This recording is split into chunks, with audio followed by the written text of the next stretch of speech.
Okay, well, let's begin at the beginning. Sister Alma Louise Mescher. Can you remember? Can you tell us the dates when you were teaching at St. Mary of the Woods College and what your subject was?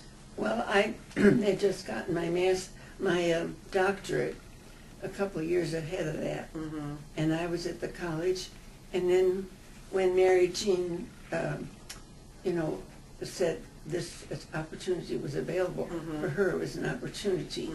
And then Marie Perpetua was the principal president of the college.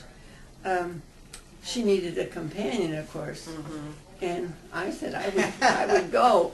But I know, aside to me later on, somebody said she didn't want me to go because they had just trained me to teach biology, and we didn't have a lot of different people. Right. And so that's how I came to teach biology. But I was gung-ho to go. I was willing.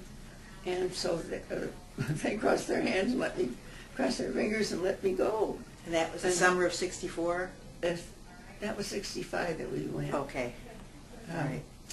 And anyway, so we went. And then a Jewish doctor in town whom I knew, and she lent us her car.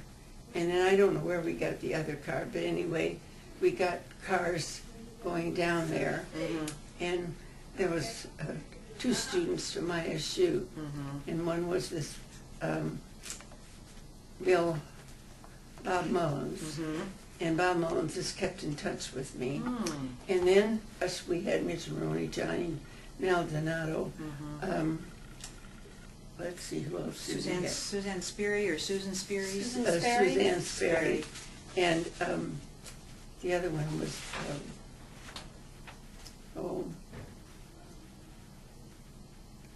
Meg Baum. Oh, that's right. And Meg Baum died. Really? Yes, she didn't last very long after that. She was an English major. I remember her. But she was not there. I don't know. We weren't afraid.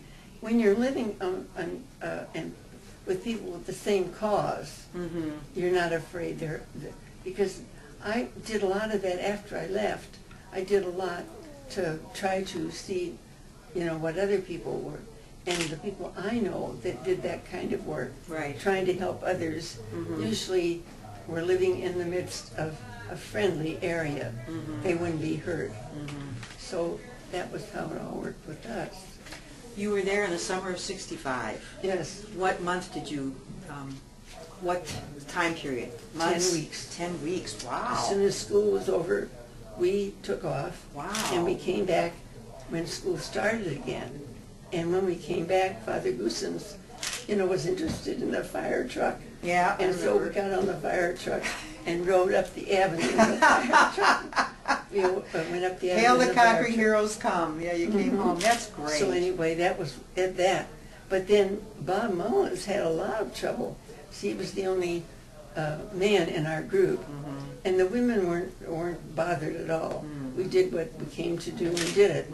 But Bob went up to the funeral of a young man that had been murdered, and he was fired at when he was on the way home, and his tires were shot at several times in different occasions, and he was arrested on crazy charges. Right, trumped up several charges. times, yeah. And didn't you say there was one about where he parked like too near the sidewalk, or some charge about parking too near the sidewalk? Oh, and stuff like that. Yeah. All minuscule things, anything to get him in trouble. So they put him in jail for a while, but that didn't daunt Bob. And so he endured that and came out, but and he paid the fines, whatever they. Oh, they were mock fines, really, because he hadn't done anything. Yeah. So he endured all that, and we had 10 weeks went by pretty fast, I think. 10 weeks, that's a lot. A couple of months, and a couple of months plus, was he was an ISU student, Bob Mullins? He was an ISU student. In fact, he was the editor of the school paper. Oh, really, the Statesman. Yeah. The Statesman, yes. And now he lives in Ohio.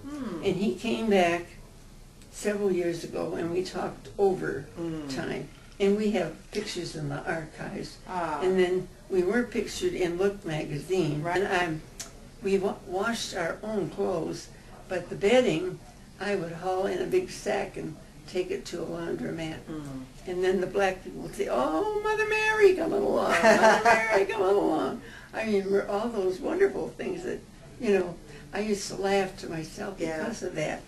But the reason I suppose, gave us such a seemingly cold welcome was these black people didn't realize that nuns with long habits would be able to stand the rigors of our, you know, our life there. Right. And we meant business. We didn't come down there for nothing. Right, yeah. So then that was all right then. And they were, you know, neutral to us. And Mary Jean taught civics during the morning hours, and I taught math during the morning hours, and art during the afternoon to keep the kids busy during the days when we couldn't go to their homes anyway. And so in the afternoon we'd visit homes and persuade them to, you know, want to learn to read if they didn't know how to read. And our students would take them down to vote because they'd be intimidated. Right. Oh, no way would they get away with being able to vote by themselves. But our students took them down all summer long. Did you have evening classes for the adults? Yeah, I don't remember that we had classes individually. Some man, and I can't remember who he was, he lived in Indianapolis, and he gave us a method of reading, showing people how to read very quickly, you know, the middle level, like a 6th grade level. Yeah, yeah. It wasn't very high. So anyway, he did that. And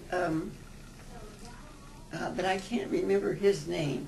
But anyway, we'd teach these people to read, and then the students would take them down to register. polls. Yeah. I think probably one of the things that I heard an African American woman say was, you know, it's not as bad as the past, but it's not, and we have made progress, but it's not as good as the future ought to be. You know, there's still not equality. And of course, in the SPs, we have the Anti-Racism Committee, and one of the things Owen's on that, and one of the things I learned from that is one of the African American people in that committee said, white people can think about racism anytime they want, or forget it anytime they want. And she said, I think about racism all the time. Yeah, because it's different. Yeah. It depends who you are. The way you're looked at. Yeah. That's right, yeah. So I'm glad we had that committee.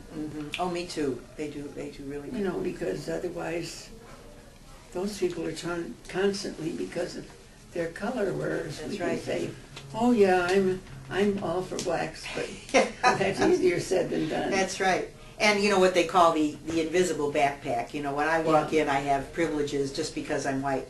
And now because I'm old, you know, that's another image. That's another older. That's another perk that you don't even think about. Being white and older, you get a lot of perks that other people don't. And the opposite is true. Somebody goes in who has more pigment than us, and people immediately, you know, suspicious, or that person's going to shoplift, or you know.